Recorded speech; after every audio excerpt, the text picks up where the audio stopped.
wala akong pa-cater. Wala kaming lulutuin. Busy ako sa pag-i-invite. Gusto ko mag-invite. Gusto ko mag-i-try. Actually, madami pa akong i-invite. Kaso may event pa mamaya. Hindi nila kaya yung dalawa. Cancel mo na yun. Sabi ko, Lord!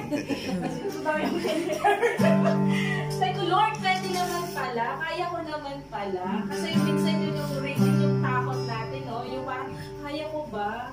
Oo, may mga wala dito.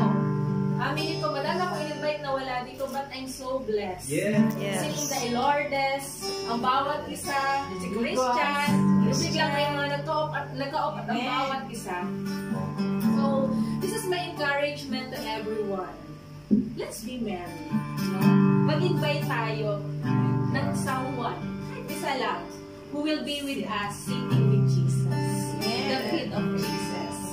So, yun. And thank you, NP03, sa pabulaklak